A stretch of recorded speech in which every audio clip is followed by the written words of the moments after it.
Assalamu alaikum wa rahmatullahi wa barakatuh. Bandiraɓe yeɓɓoɓe chaine men Pular Arab, on calminama on juram on ñaganama maɓɓe. Aɗa wi yesite ngol woni lawol magodi ngol e yebde bindande men ne batta abone sene walla sa wadde abone mbaɗa abone ɗum ene walluma bindande garoje foof mbawa hebde ɗon e ɗon ɗo winda sabon ɗo ɓen memata mbaɗa abone chaine he. Kono noon sikaji ɗi jangude arab walla defte aɗa wawi jokkodir on ɗon numéro peñowo. Aywa hande garten kay ahkamul fi'l al mudari ñawoje fi'l mudari aɗa andi bindaɗe men jawtuɗo en jangino ñawoje pecce fi'lu en mbiɗo wodi fi'l madi e fi'l mudari e fi'l amr e pecce tati fi'lu ngodi min fi'l madi woni gollal baɗangal ha yawti fi'l mudari woni gollal gongal e waɗede oɗo saha walla paangal waɗede ko ɓoyani fi'l amr noon woni gollal ngal ganduɗa ngal suwa waɗede taw kono ko ngal jamiral ngal ko ngal ɗaɓɓete ngal nde ngal waɗete. En kaali ñawoje ahkamu fi'l al madi en kaali ahkamu fi'l al amr hande garten ko ahkamu fi'l al mudari ñawoje fi'l mo ganduɗa ko al mudari en mbino fi'l madi ko mabni fi'l amr kadi ko mabni kono fi'l mudari ko mu'rab. Aywa o wi wal mudari kañum ñawore muɗum ko ma kana fi awwalihi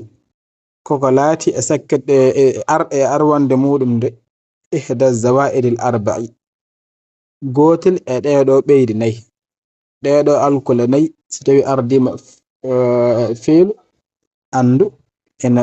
jeeya e ko andirte ɗum ko ɗum fi'l mudari yajma'uha ina rendina ɗen ɗon alkule nayyi qawluka anaytu konngol ma ɗo mbiyata anaytu huwa marfu'un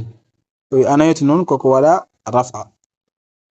marfu'un abadan hatta yadkhula alayhi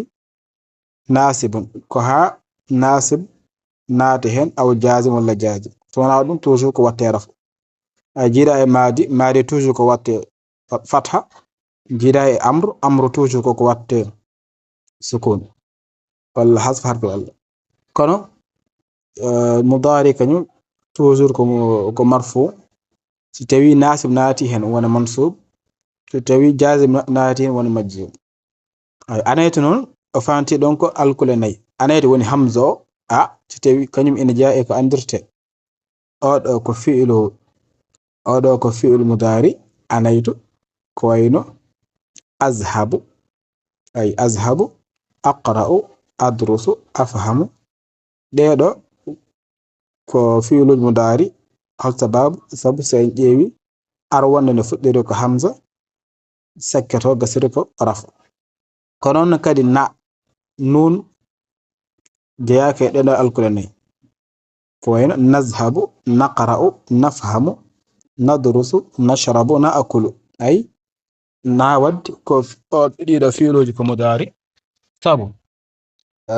na naati hen kadi sakketo waɗama rafa ko noon ko wayno yazhabu ya'kulu yafhamu yadrusu yaqra ɗiɗo ko fi'luji mudari sababu ni ya naati hen ete sakkero waɗama rafa e ko wayno tazhabu ta'kulu walla tazhabina ta'kulin tashrabin ɗiɗo kañum tazhabuna ko fi'luji mudari sababu ni arwande koko naati hen ete sakketo ko marfu e dow maadi. O wi yadkhulu alayhi nasibun aw jazim o wi nasib natata hen walla jazim wal mudari al waw o ko harfu atfin awil isti'naf walla ɗa wiɗum ko harfu fuɗɗitogol haal. al mudari mubtada un marfu'un bil ibtida al mudari kañum ko mubtada mo ganduɗa badal raf'i fuɗɗirogol ma ko ismu mawsul bi ma'ana allazi ma ko ismu mawsul dari ko darde allazi aw nakira walla wona nakira mo ganduɗa ko mawsufatun ko cifaraɗo bi ma'ana lafzun e ma'ana lafzu bi ma'ana lafzu khabarul mubtada lafzu kañum ko khabar wonande mubtada mabniyun ala sukun بمعنى لفظ معنى مبني على السكون في محل رفع كونكو ما ko khabar wonande mubtada mabniun ala sukun sabbira ko ma أيوة مبني على السكون في محل رفع فالنون ده كرفتبو ما كو خبر إذا عندنا خبر كان واتيكو رفع فنون مبتدا عادي جينا مبني ودان لا محل له من الإعراب كان فعل ماض ناقص وكان كان فعل ماضي من عندك ناقص أي كان ودي لاتي ما قسم يرفع الاسم وينسب الخبر وكان نون ستويناتي مبتدا نصبت اسمه كوين بيا رفعت اسمه نسب ينسب خبر نسب خبر كوين بيا كان الله غفورا أي دو كان ko كنم نسب كنم رفع اسمه كادي نسب خبره أيوة في أوله في أروان دمم في أيوة في كحرف جر أول كنم كمجرور بفي في أوله في كحرف جر أول كمجرور كم ودرا جركو ففي وعلامة جره ما الجر الكسرة الظاهرة الكسرة بين في أوله وأول مضاف أول كلمة مضاف والهاء مضاف إليه أو إلى أول هي أون هي ها أون كمضاف إلى أول أيوة مبني على الكسر كمحل نون كسر في محل جر بلاس جر والجار والمجرور متعلق بمحذوف في محل نصب خبر أي والجار كو جرتك والمجرور كو جراكو فوفنون في أوله متعلق جيتي بمحذوف ندين هون ممتاز في محل نصب بلاس نصب خبر كان من دون خبر كان مقدما من أرجنا إهدا كان اسم كان مؤخر إهدا كو إند كان نغندا كو ساكتنا فإن كان يرفع الاسم وينسب الخبر لونون خبره كو أرجنا مبتدا اسم ولويك اسم كان مؤخرا كاسم كان نغندا كو باتشكتنا مرفوع بدأ على رفع بضمة مقدرة على الألف دم قدرة دو ألف إحدى ضم فين جاهل منع من ظهورها حدد فين جنون كالتعذر من جنتين ألف قندران والجملة من كان واسمها وخبرها لا محل لها من الإعراب سلف الموصول الجملة أمر كان خبر مولم اسم موصول بلاس على ناد إعراب سبق سلف الموصول لا على الأول أو محلها رفع صفة لها على الثاني وإهداء مضاف أنا قال قلنا والزوائد بيد دينو مضاف إليه والزوائد مضاف إليه مجرور بالكسرة الظاهر كان يكون وجرا جر كسرة كوينجو الأربع صفة الزوائد صفة الزوائد وأربع كصفة ورند الزوائد أيوة فرتكو الزوائد دي كالأربع كنعت منعو وصفة المجرور مجرور كالفف نون كصفة نون دارم كو جرش وعلامة جره ما لجره كالكسرة الظاهرة كالكسرة كين كان فف نون يجمعها إن رندنا أيوة يجمع كان كفيل مضارع مرفوع لتجرده من الناس كفيل مضارع مغندا بدرا رفو فرق أدين بدرا رفو نون كل تجرده ngam ɓolɗudem من الناسب والجازم وكنسبت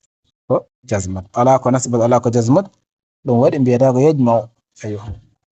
وعلامة رفعه ما رفعه كضمة ظاهرة في آخره كضمة بين سكتة وها مفعول به مبني على السكون وهانو كمبني على السكون في محل نسب بلاس نصب أيوه وقولك قول فاعل يجمع قولك نون دبيدا قول دونك فاعل يجمع كان يوني فاعل وند يجمع مرفوع كو بدأ رفع waɗira rafu non ko bidammati zahir e damma penjo ɗon no ay ɓeɗa ko qawlu wa qawlu kañum ne mudaf wal kafu mudafun ilayhi koko jarra e koko idafa e mum mabni ala fati fi mahalli jar oɗo ka non qawluka aɗan mbiɗen mudafun ilayhi watte ko jarra ay jarru bil kasra kono ka oɗo non wawa jarrude kasra sabuna ko mabni wadde wonata ko fi mahalli jar aw fi mahalli na bo ka muda ile mabni ala fi mahalli jar kono de anaytu kañum ana ko fi'lu madin ko fi'lu mo ganduɗa ko fi'lu jawtud ɓawo fi'lu fi'lu madin watta'u ta'u non ko damirum mutakallim damiri wonande kalawo o fa'ilu mabniun ala dam fa'il ganduɗa ma heko dam fi mahalli raf'in place raf wal jumlatu min al fi'l wal fa'il jumla ono o maade fi'l e fa'il fof ɗi goni ko fi mahalli nasbin maqul qawl wa anaytu bi ma'na adraktu anaytu non firti ko mi andi ay mi heɓtini walla mi faami o wi yaani ɗum firti ko anna al fi'la al mudari ay fi'lu mudari huwa ma kana mabdu'an bi harfin min al huruf al arba'ati wiyete fi'lu mudari koko fuɗɗiri gotel e ɗeɗo alkole nayi al majmu'ati dentuɗi fi qawlika e konngol ma anaytu mi andi na ya eta ɗiɗo ngoni huruful al mudari al arba o wi al hamzatu adi hen wahiya no ɗin ngoni al hamza ko hamza woni a wa ishtaratu an takuna lil mutakallim hamza o ɗo non ina sharɗa e makko nde o wonante kaalowo nahu ko wayno aqumu min mbiɗa ummo ay min haalata ana aqumu o woni mutakallim kaalowo kañum wiyete mutakallim hamza gonɗo e aqum oɗo ko fi'l mudari sababuni woni ɗon ko lil mutakallim o i'rabu saɗa waɗa mi i'rab mbiyata ko aqumu fi'l mudari aw ko fi'l mudari marfu on baɗaɗo raf litajarruhi sababuni ɓolɗudem min an-nasib wal jazim nasba wa jazma wa alamati raf'ihi ma raf o non ko ad-dammatu zahira ko damma penɗo wal fa'ilu ko mustatirun ko cuuɗi mo ganduɗa wujuban e baɗɗogol taqdiruhu hodirte ɗon ko ana min o ay fal hamza oɗo fi aqumu hamza ganduɗo e aqum lil mutakallim oɗo ko ngam kalaw bi khilafi hamzatin oɗo hamza non lutodiri hamza gonɗo e akrama alan akrama ɗo ni ko fi'lu mo ganduɗa fuɗɗiri ko hamza kono noon ɗi gona gotum akrama oɗo kanko ko fi'lu maadi sabu akrama o wona lil mutakallim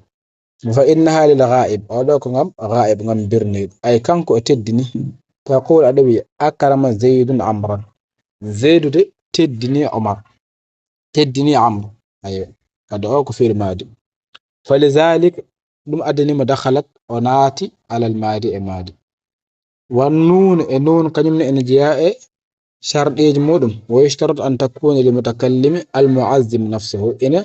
shartina e mum nde wonanta mutakallim mo ganduɗa ko mawnawo hoore muɗum ayo aw ma'ahu ghayruhu walla won mutakallim mo ganduɗa kanko e hono makko goɗɗo kalata naha ko wayno naqumu ay amin gummo ene wawi wonde goto mo ganduɗa oɗo woni ke mawninde hoore muɗum walla wona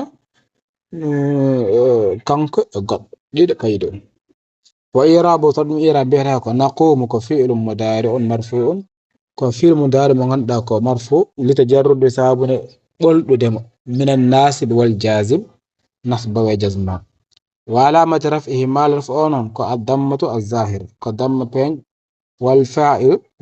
ko mustatir golliɗo ko suuɗi fihi e makko wujuban e baɗɗugo taqdiru hodirte ɗon ko nahnu minen fannun ay nuno fi naqum ɗon naqum ko lil mutakallim ko nande kalawo al mutakallim non mo ganduɗa ko al mu'azzim nafsahu mawninawo hoore muɗum aw ma'ahu ghayruhu hono kalde pulaar minen taw minen on ɗon faantaki hen kewal paantiɗa hen ton ko an hoore ma ayo بخلاف نون نرجس أو نون نون لوت ندري كان كوني نرجس فإنها ثم نرجس نون قلنا نرجس للغائب كونغام غائب غام برنيل فلذلك دم أدنم كان كو نون نرجس دخلت أناتي على المادي إمادي تقول أدوية نرجس زيد الدواء زيد أودي لككي نرجس نون وي كدوم فدول بلغول هند أي إذا جعل فيه النرجس فالنرجس نبت ذو رائحة طيبة ونرجس كنيم كدوم فدول غندا جيكو أوريك بلك والياء التحتية ياء غندا كو ياء تحتية معناها ياء بندرتي كولس كنيم إن جاء شرطي مود يشترط أن تكون للغائب إن اشترط إن هنا وانت للغائب ونند بيرني نحو كوينو يقوم زيد أي زيد يعني أمه أي أولا يا كويا مغندا كو في حروف المضارع وإعرابه سلام إعراب بيتا كو يقوم كفعل مضارع كان كفعل مضارع مرفوع بدأ الرفع وعلامة رفعه ما رفع أونو كالضمة الظاهرة كالضمة الهمزة وزيد زيد كان فاعل مرفوع كفاعل غدا مرفوع فالياء في يقوم يا غند يقوم نون كل الغائب أو للغائب أولا يانون بخلاف يا يرنا أولا يا كمسيرت يا غند هلمر يرنا فإنها سب يا غند هلمر نرنا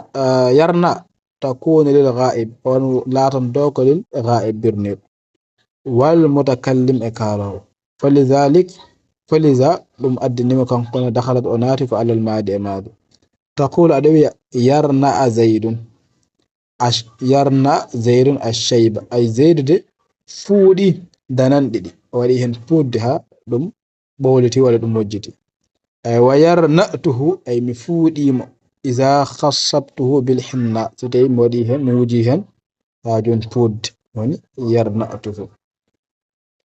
أي والتاء الفوقية نان وين ماكو تاء التحتية دون والتاء الفوقية تاء فوق ويشترط أن تكون للغائبة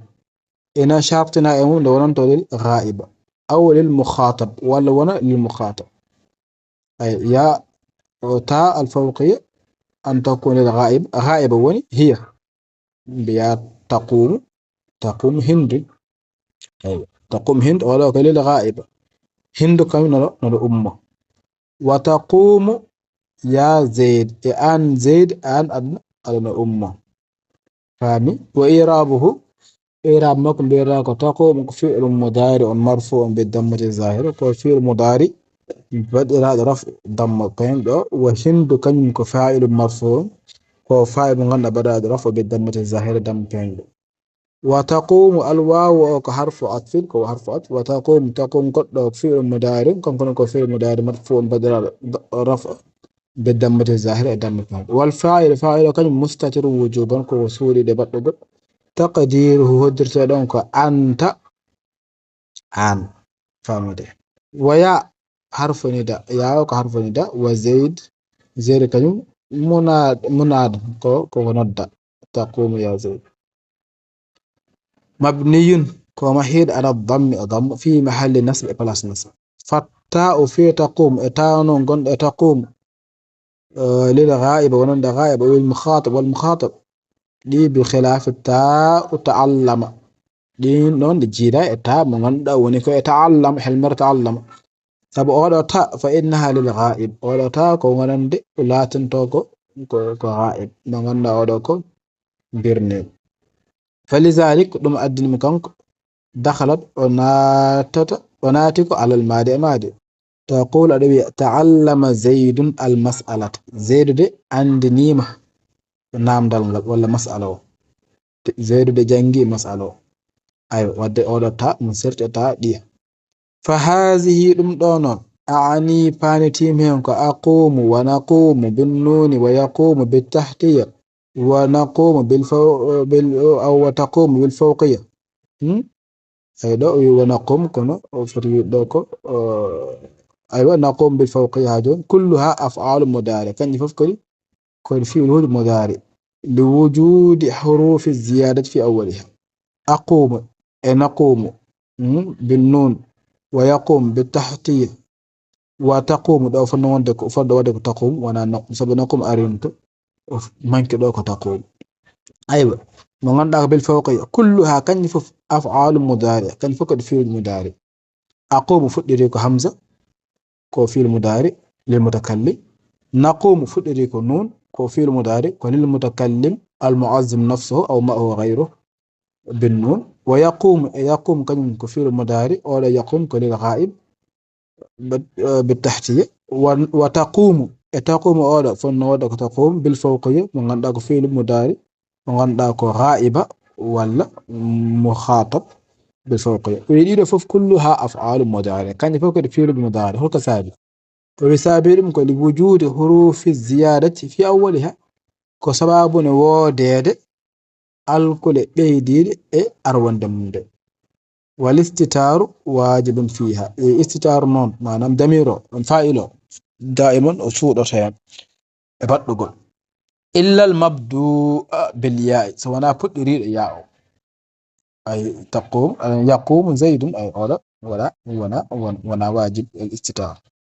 وتاء الغائبة تاء من داكو تاء غائبة وين تقوم هند تقوم هند فإن الاستتار فيهما جائز لا واجب أي استتار دون كوكو داغي بيا تقوم ما ساعد الفاعل تابلام كان قدام تبقى جائز وانا واجب أي وسميت هذه الحروف الأربعة بأحرف الزوائد لزيادتها على الفاء والعين واللام ويديدون الكل دينغين رام حروف الأربعة الكل ني بأحرف الزوائد دينغين راكو الكل بيديد سبق لزيادتها كنغم بيدادد على الفاء فاء والعين عين واللام لام والنطق فعل فهمي فاء ونفاء الكلمة والكل الجدينغال كلمة عين وعين الكلمة والكل دمل الكلمة لام الكلمة واللام الكل تتبيول هالمرن فاء الفيل عين الفيل لام الفيل كوينة لما أي لما والبيا لا أي قل لي على أنكو في المادة جونون سابيدي هن يا ونك يفعل سابيدي هن همزة بيراك أفعل سابيدي هن تا بيراك تفعل سابيدي هن نون بيراك نفعل وتكني كدي زيادة بيدي كوي أصلي أيوة المسميات كني ده get والإنرتاد بالميزان الأصلي ميزان أصلي دي دونغون حروف المجرد معناه الكلمة المجردة فاء عين لام أنا في لو فهم كفوف ولا تكو الكل تشي فإن يقوم أيوة على وزن يفعل فإن يقوم على وزن يقوم ونكي وزن يفعل بسكون الفاء وضم العين لو كاشكن فاء ضم العين إذ أصله سبل أسلم ونك يقوم على وزن ينصر نقلت حركة الواو مثل واو كان إجنا إلى الساكن والتساكن قبلها كأردد هنا كان إجنا ساكن جردنا دم فصار يقوم دم سكتي وانت يقوم على وزن يدوم وزن من عندك يدوم أي فالقاف قاف أو كلمة تسمى فاء الكلمة كلمة إنرسال فاء الكلمة لكونها سواب وندم في مقابلة فاء يرندر فاء قند يفعل والواو واو تسمى كلمة إنر عين الكلمة والميم ميم كلمة تسمى كلمة لام الكلمة حنا نقردن الدنام ديران لكونهما كسباب لا تعدد في مقابلة العين يرندر عين وفي مقابلة اللام يرندر اللام في يفعل فهذه الحروف ويدير أن الكل الثلاثة هي الأصول كنغن لسل فتعين تدين زيادة الياء بيدير ياء ومثلها إيرياء كون الهمزة والنون والتاء لإن الحروف الزوائد وهو نكنم دي الواو الاستئناف نعم تقول الحال هو نكنم ضمير منفصل كضمير منفصل مبتدأ مبني ومبتدا مبني مهيد على الفتح فتح في محل رفع سميرا كو هو فتح وني دون اتيغي كو مبتدا فنون دك رفع ود دون وني كي في محل رفع مرفوع بدل رفع مرفوع بدل رفع كان كو خبر المبتدا مرفوع هو مرفوع كو خبر مبتدا مرفوع بالمبتدا ابدا ابدا كان كو ظرف زمان وظرف من ظرف زمان من منصوب على الظرفيه نسب راك ظرفيه حتى كان بيدك حرف غاية وجر حتى كحرف مغندا كغاية وجر حرف مغندا كها أي كسر فاندار جر نون كنيم كوكو جرت يدخل حتى كنيم يدخل كنيم فعل مضارع منصوب بأن دونون حتى بعد ناتي كفعل مضارع ete eɗen gandi mudari kañum fiilu jarrataki wadde hatta sey naati fiilu mudari o nasbat fiilu mudari o sabu hoddirte ɗon ko an be an mudmara